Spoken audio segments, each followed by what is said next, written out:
The moment I put my hand in the pocket, my hand goes this way. And this is the perfect way of cutting pockets. Alright, so you are welcome to my channel. My name is Olivia. In this video, I'll share with you how to make this simple dress featuring a built-up neckline, sleeve, pocket, and also an artwork placed at the center of the dress. So if you're interested in something like this and you would love to learn with me, do keep on watching. Welcome to this channel. Make sure you do not make this your last. Let's get right into this tutorial. On the front piece of this dress, I would like to place an artwork on it, which I have printed out. This is the cutout. On an A4 sheet, I printed two of this artwork. The model has a hat as well as a top. So that is why I printed two of the artwork. So I could cut out just the top and the hat. And then for the second one, I exaggerated the head of the model this way, okay, to also blend with the shoulder. Then I can have just the body. So I made it in such a way that I have the body, the top, and then the hat, okay, so I can cut them on separate pieces. So this is how I went about it. I used black organza for the body, and then this is scuba, this same fabric, and I also cut out the hat. So what I did was to place the top on the organza, which is the body, and then I used a stitch to stitch them together. So this way it sticks on it before I worked on the circumference of the artwork. So what I'm going to do is to just place it at least at the midpoint of my dress like this.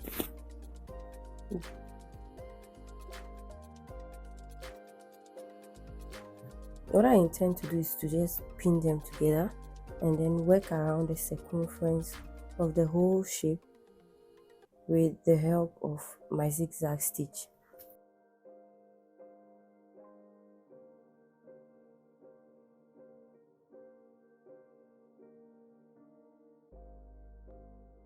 Here is how it looks like after being worked on. I also decided to embellish and I used rhinestone. I couldn't record all the process of how I attached the rhinestone, but here are some tips. All you have to do is note where you want to place the rhinestone.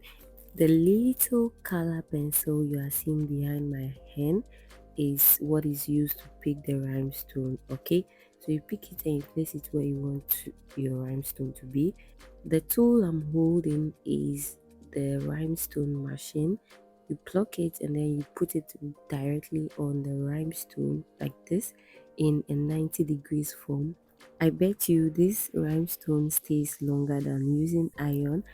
If you want to undo a particular style you've used the rhinestone for, place the tool or the rhinestone machine right on it and it will just remelt the rhinestone and you can just remove it. I will need to add pockets to this dress, so I'm going to locate the waistline, which is the notch I have here, and also the line indicating that this is the waist. I'm going to pin together like this. Right down from the waist, I'll mark 2 inches. Okay, so that will be the beginning of my pocket, and from there my pocket width will be 6 inches. So this is it. So all I need to do is to notch this point to indicate the beginning and the end of the pocket.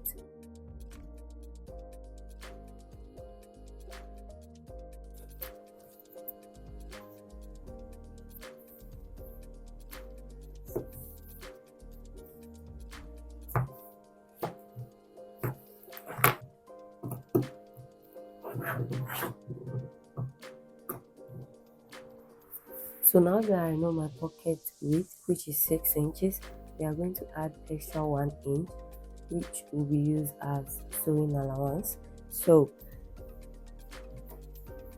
I have my lining here. I'm going to use lining for the pocket, and I'm using black because the blue black lining is finished.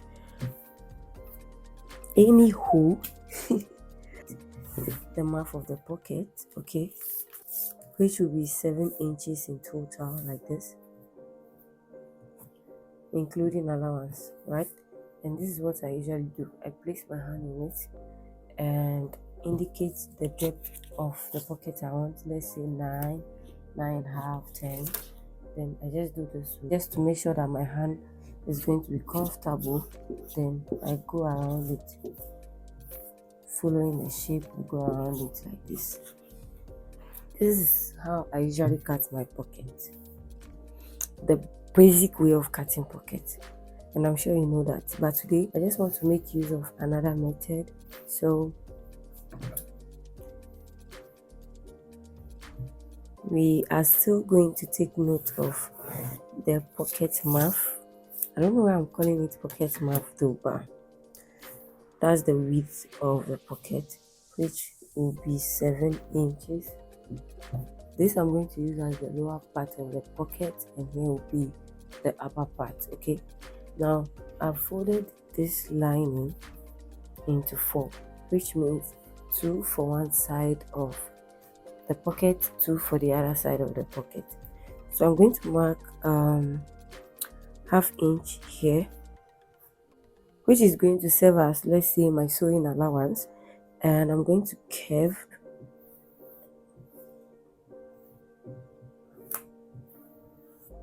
and with this too it can also indicate the depth we want for the pocket. If you want more than what I have here, then it means you need to go deeper. Okay, away from the ½ inch, you curve down like this. From here I'll take it down. Now the moment I put my hand in the pocket, my hand goes this way. You see, it just goes like this, okay? But with this normal way of cutting pocket, you just do this and then your hand together with the pocket goes down this way. That's what usually happens, but this is the perfect way of cutting pocket. When I'm ready to sew, I'm going to stitch ½ inch, right? So it's going to be like this.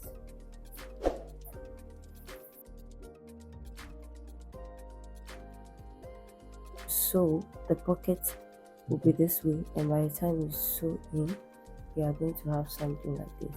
So it means if you want it bigger, then you go deeper like this to have a deeper pocket. Do you get that?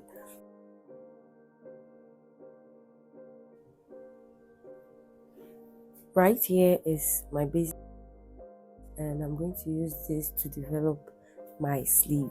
With the sleeve, I'll mark down ½ inch from the armhole depth like this, ½ inch. And that is where the length of my sleeve ends.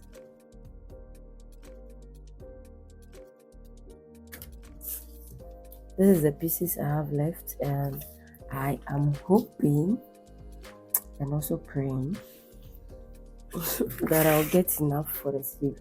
I'm going to have to add allowance, ½ inch allowance to the hem, and then I'm going to have to just add it around the sleeve corner as well. It's enough. Okay, so I'll just go ahead and pin and cut out. I'm gonna have to add ½ inch to the side seam as well. Mostly dealing with sleeves that are of this sort, it is best to just use lining to finish the hem. Okay, so by finishing the hem with ½ inch, you have something like this. But on a second thought, using scuba, I think I would like to use lining, so I'm just going to stitch with that ½ inch. I'm just going to make that stitch on the hem. Let's begin to join every part of this dress together. Starting with the pocket, this is the pocket width which we have already notified by notches, and this is the pocket as well, so 2 for each side. Okay, so I'm going to pick it this way and then face the right side of my lining to the right side of my dress like this. Okay, make sure ½ inch is above the notch and then the other side below the notch. Okay, Also take note that the pointed part of the pocket goes downwards, okay, not upwards. All right, so do not make any mistake of interchanging them. All right, so the same thing will go for the other side, right sides facing. You can see the chalk on the lining, which means it is the wrong side. So right side, okay, facing right side and pin. Again, make sure half inch is above your notch, and then here make sure half inch is below the notch, which will serve as allowance. All right, the joining allowance we added is half inch, but when I take it to the machine I'll stitch with quarter inch since the side seam is half inch. All right, so the pocket doesn't show too much at the edge of the dress. Okay, all right, so having done all of that, we'll move on to join the shoulders of this dress as well by pinning the back shoulder to the front shoulder like this. Okay, I'll repeat the same thing. Make sure it is right sides facing. Stitch with half inch, stitch with half inch. We will repeat the same thing to the facing, which we have already cut, right? I'll demonstrate to you how to pin and sew, but before I do my, I'll go ahead to fuse violin to the wrong side of both the front and the back facing. So I'll go ahead and stitch with half inch like this. It is time to start joining, and I'll start with the pocket. As I pinned, I'm going to stitch with quarter inch. Okay, as I explained, quarter inch because the size seam allowance is half inch. So if your allowance is 1 inch, using half inch to stitch with the pocket is reasonable. Okay, so I'll move ahead to stitch every part.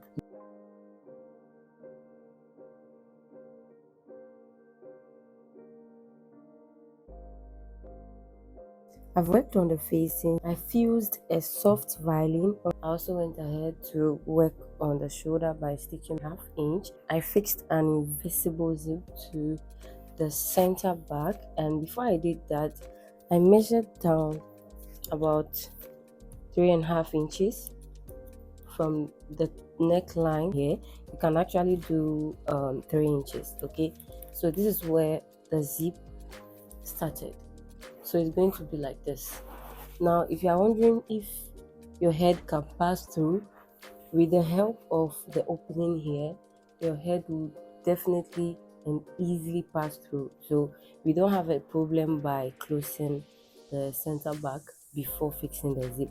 You can as well begin your zip right from here. Okay, so what we are going to do now is to join the sides by our half inch allowance. Just pin them. I'm going to also locate the waistline notch, okay, and pin the pockets together.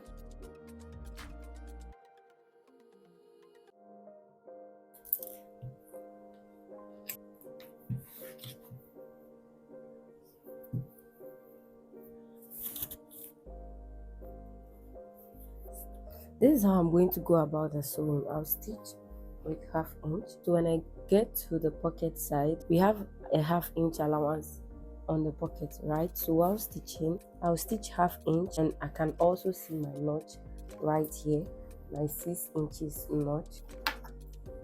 It will be fair to use chalk, so I'll just take it this way. Okay, hopefully you can see.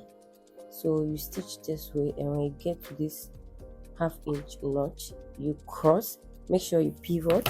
This is called pivoting.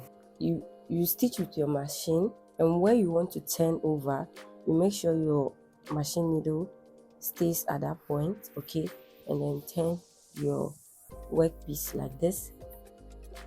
Okay, do you see that? And then you continue stitching. So that is what you are going to do. So you stitch. When you get to this point, you pivot and then continue stitching by following the shape of the pocket. Okay, and then when you still get to, obviously you are stitching with half inch, so when you still get to this point, which is the half inch allowance, you stitch and then you go in by half inch, pivot, continue down. Okay, now in the case where your side seam allowance, okay, is 1 inch or 1.5. You make sure that while stitching towards the notch point, you stitch 1.5 inch or 1 inch, because that is your allowance, and then you pivot and stitch down. We used 1/2 inch because 1/2 inch is our sewing allowance. Okay, hope that makes sense. So you make sure the same 1 inch or 1.5 inch is stitched this way. Okay, and then we stitch the same way down. Okay, so whatever we do here, we are going to do the same thing on the other side of the dress. Okay, this side is not straight, so we need to notch, okay, not too deep, around the curve area, so when we iron it will just lay flat, you see. And then you have something like this. I'm going to pin my facing to the dress with my right side facing. Okay, since I have stitched the center back, I have to also stitch the center back of the facing. So I'm going to pin by aligning the shoulder seam line.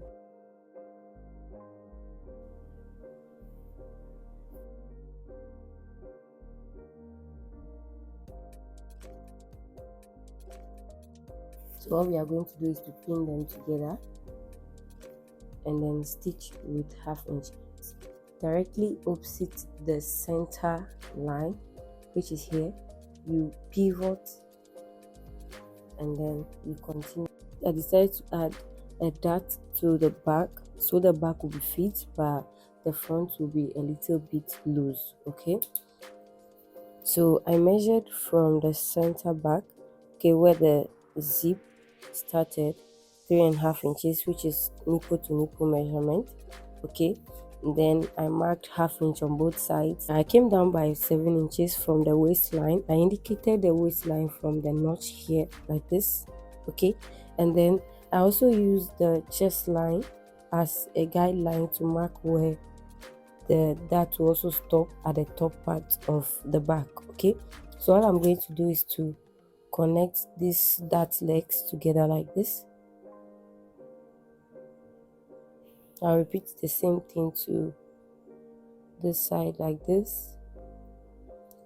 Okay, and then I'll transfer this to the other side of the back and stitch it by pinning the facing to the dress right side facing. I have stitched with 1/2 inch, and this is how it looks like.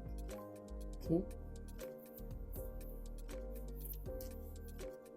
snip through here.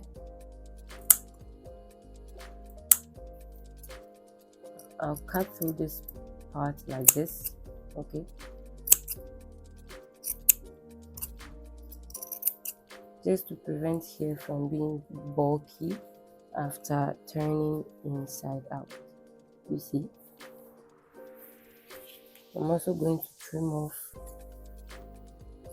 the excess that I have.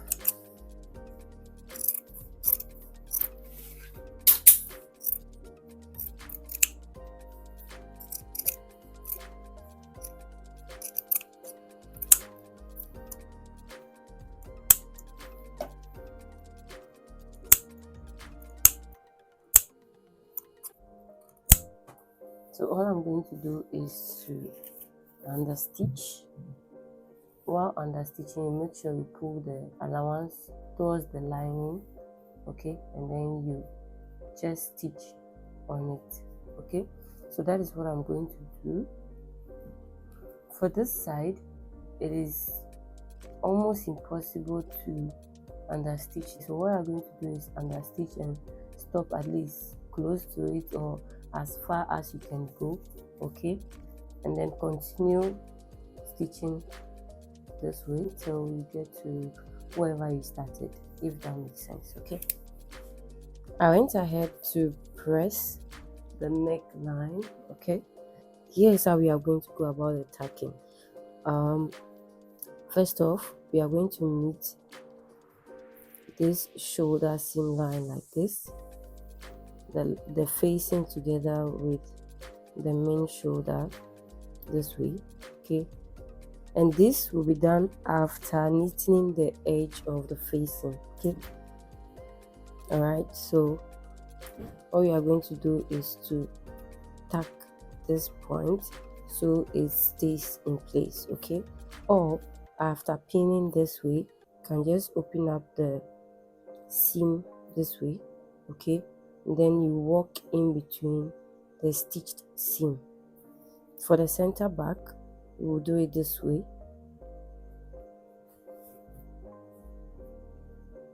and then tack as well, or same way just as I explained, you stitch in between to tack it down. You repeat the same thing to this side, and for here you can just keep it, you can just keep it like this, or you use a hemming sleeve or a hemming gum. So yeah, that's how we are going to go about it. I went ahead to fix one sleeve. I'll show you how I did that. So with the sleeve, I'm going to measure either the front or the back side of the sleeve, okay. So this is the front. I'm going to start from the seam, side seam like this, and I have about 10.5 inches, roughly 10.5 inches though. So this is the front side of my sleeve. So I'm going to make sure from the notched point, I'm going to measure this way and make sure I have 10.5 inches. This is where I will indicate the allowance I will need to stitch for the sleeve, okay. I'm going to keep it this way and stitch. This is the armhole, and I've also worked on the sleeve. I also went ahead to ease into the sleeve. That's the crown of the sleeve, so that is why I'm having this shape. I don't know if you can see. That's why I'm having the sleeve this way. You see, it is not straight, but it has a little curve. So I'm going to go ahead and attach it.